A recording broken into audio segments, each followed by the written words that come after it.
अस्सलाम वालेकुम dear student, कैसे आप लोग। डियर स्टूडेंट, आज हम एफएससी सेकेंड ईयर की बायोलॉजी को स्टार्ट करने जा रहे हैं। आज हमारा पहला लेक्चर है और इस लेक्चर में हम सेकेंड ईयर की बायोलॉजी का जो पहला चैप्टर है रेस्पिरेशन, इसको स्टार्ट करने जा रहे हैं। So without wasting any time let's start the class. So आज का हमारा टॉपिक ऑफ डिस्कशन जो है वो है respiration.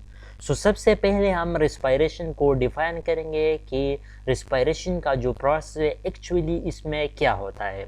So let's define the term respiration.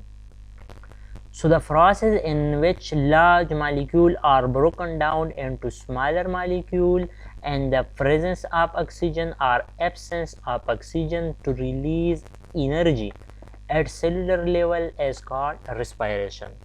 वो प्रोसेस जिसमें लार्ज मॉलिक्यूल का ब्रेकडाउन होता है, स्मॉल मॉलिक्यूल में कन्वर्ट होता है। ऑक्सीजन की प्रेजेंस में भी हो सकता है, ऑक्सीजन के एब्सेंस में भी हो सकता है, और इसमें एनर्जी रिलीज होता है। और ये जो प्रोसेस ये सेलुलर लेवल पर होता है, तो इस किस्म के प्रोसेस को हम रेस्पिरेशन कहते हैं। एक्चुअली इस डिफिनीशन में जो है 5 पॉइंट्स जो है वो बहुत ही ज़रूरी है, बहुत ही इम्पोर्टेंट है। आप अगर इस 5 पॉइंट्स को याद रखें तो रेस्पिरेशन का जो डिफिनीशन है वो बहुत ही क्लियरली आपको याद हो सकता है। सो इसमें जो पहला पॉइंट है वो ये है कि इसमें लार्ज मॉलिक्यूल का ब्रेकडाउन होगा और ये कन्वर्ट होगा किस में, चीज़ में, स्मॉलर मॉलिक्यूल में ये कन्वर्ट होगा। और ये प्रोसेस जो है ये ऑक्सीजन के प्रेजेंस में भी हो सकता है और एब्सेंस में भी हो सकता है।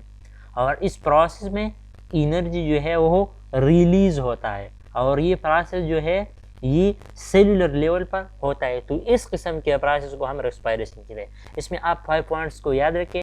लार्ज मॉलिक्यूल का ब्रेकडाउन होगा, स्मॉलर मॉलिक्यूल में कन्वर्ट होगा। ये प्रोसेस जो है ऑक्सीजन की प्रेजेंस में भी हो सकता है, एब्सेंस में भी हो सकता है। इसमें एनर्जी रिलीज होगा और ये प्रोसेस जो है ये सेलुलर लेवल पर होगा। सो इस किस्म के प्रोसेस को हम रेस्पिरेशन कहते हैं। और ये प्रोसेस जो है ये सेलुलर लेवल पर होता है, इसलिए इस प्रोसेस को सेलुलर रेस्पिरेशन भी कहते हैं। Now move forward toward the reaction आप रेस्पिरेशन। सो रेस्पिरेशन का जो रिएक्शन है एक्चुअली इसमें क्या होता है, इसमें ग्लूकोज का जो मॉलिक्यूल है इसका ब्रेकडाउन होता है।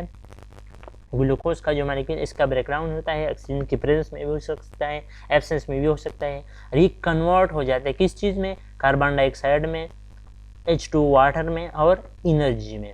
सो वो प्रोसेस जिसमें फूड मॉलिक्यूल का लाइक ग्लूकोज का जब ब्रेकडाउन होता है और ये स्मॉलर मॉलिक्यूल में कन्वर्ट होगा, इसके रिजल्ट में कार्बन डाइऑक्साइड बनेगा, H2O बनेगा और एनर्जी रिलीज होगा। तो इस किस्म के प्रोसेस को हम रेस्पिरेशन कहते हैं। Now move forward toward the types of respiration. So there are 2 types of respiration. Respiration का हमारे पास जो है वो 2 टाइप्स है। पहला जो टाइप्स है रेस्पिरेशन का वो है aerobic respiration. So the type of respiration which take place in the presence of pre-oxygen is called aerobic respiration. Respiration का वो टाइप जो ऑक्सीजन की प्रेजेंस में होता है, इस किस्म की रेस्पिरेशन को हम एरोबिक रेस्पिरेशन कहते हैं। जैसे कि हमने डिफिनीशन में कहा रेस्पिरेशन का कि ये प्रोसेस जो है ऑक्सीजन के प्रेजेंस में भी हो सकता है और ऑक्सीजन के एब्सेंस में भी हो सकता है। सो रेस्पिरेशन का वो टाइप जो ऑक्सीजन के प्रेजेंस में होता है, सो इस किस्म की रेस्पिरेशन को हम एरोबिक रेस्पिरेशन कहते हैं। The food molecule is completely oxidized to CO2, carbon dioxide and H2 and more energy is released. Aerobic respiration में जो है फूड मॉलिक्यूल कंप्लीटली ऑक्सीडाइज होगा CO2 में और H2O में, और इसके जो रिजल्ट में जो है वो मोर एनर्जी जो है वो रिलीज होगा। अब अगर हम इसकी रिएक्शन के बारे में बात करें तो इसकी जो रिएक्शन है इसमें ग्लूकोज मॉलिक्यूल का ब्रेकडाउन होगा ऑक्सीजन की प्रेजेंस में। ये कन्वर्ट होता है किस चीज़ में, कार्बन डाइऑक्साइड में, H2O में, और मोर एनर्जी प्रोड्यूस करेगा। 36 और 38 ATP एनर्जी जो है वो ये प्रोड्यूस करेगा। बुक्स में 36 से 38 भी हो सकता है। सो ये जो है ये 36 या 38 ATP एनर्जी जो है वो प्रोड्यूस होगा करेगा, और इसमें जो है फूड मॉलिक्यूल का जो है वो कम्प्लीटली ब्रेकडाउन होगा। और ये प्रोसेस जो है 3 स्टेप में जो है वो कंप्लीट होगा, like glycolysis, Krebs cycle and electron transport chain. So इस 3 स्टेप्स में जो है ये एरोबिक रेस्पिरेशन का जो प्रोसेस है वो कंप्लीट होगा। इसमें एरोबिक रेस्पिरेशन में क्या होगा, इसमें जो है फूड का कम्प्लीटली जो है वो ब्रेक डाउन होगा, कम्प्लीटली ऑक्सीडेशन होगा फूड का। इसमें जो है वो ज़्यादा एनर्जी जो है वो प्रोड्यूस होगा और इसमें ये अमल जो है ये ऑक्सीजन की प्रेजेंस में होगा। इसमें आप 3 पॉइंट्स जो है इसको याद रखें। पहला जो पॉइंट है वो ये कि प्रोसेस जो है ऑक्सीजन के प्रेजेंस में होगा, इसमें कम्प्लीटली ऑक्सीडेशन होगा, कम्प्लीटली ऑक्सीडेशन ऑफ फूड होगा और इसमें जो है मोर एनर्जी जो है वो रिलीज होगा। सो वो प्रोसेस जो ऑक्सीजन के प्रेजेंस में होता है, कम्प्लीटली ऑक्सीडेशन ऑफ फूड होता है इसमें और मोर एनर्जी इसमें प्रोड्यूस होता है। तो इस किस्म के प्रोसेस को हम एरोबिक रेस्पिरेशन कहते हैं। Now move forward toward the second types of respiration, which is anaerobic respiration. Anaerobic respiration. First of all हम इसको डिफाइन करेंगे। So the type of respiration which take place in the absence of free oxygen is called anaerobic respiration. Respiration का वो types जो oxygen की absence में अकर होता है, तो इस किस्म की टाइप को हम एनएरोबिक रेस्पिरेशन कहते हैं। पहला जो टाइप है वो एरोबिक रेस्पिरेशन था जो ऑक्सीजन के प्रेजेंस में अकर होता है, और ये जो टाइप है ये एनएरोबिक रेस्पिरेशन है और ये ऑक्सीजन की एब्सेंस में जो है वो वाक़ई होता है।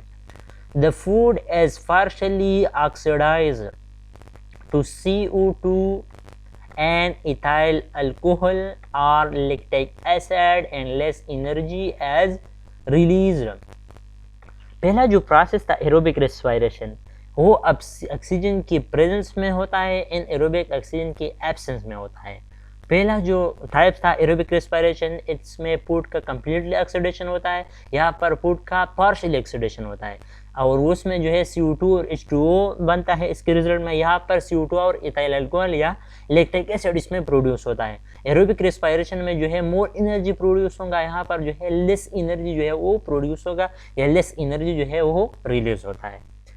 Now move forward toward the reaction of anaerobic respiration. So anaerobic respiration में जो है वो ग्लूकोज का ब्रेकडाउन होता है ऑक्सीजन की एब्सेंस में और इसके रिजल्ट में जो है अल्कोहल प्रोड्यूस होता है या लैक्टिक एसिड प्रोड्यूस होता है और इसके अलावा एनर्जी प्रोड्यूस होता है, लेकिन ये एनर्जी जो है वो लेस होता है एरोबिक रेस्पिरेशन के कंपैरिजन में, और इसमें जो है 2 ATP एनर्जी जो है वो प्रोड्यूस होता है। इसमें 2 ATP एनर्जी प्रोड्यूस होता है और इसका में जो पहला जो टाइप्स है रेस्पिरेशन का उसमें 38 ATP एनर्जी जो है 36 या 38 ATP एनर्जी इसमें प्रोड्यूस होता है।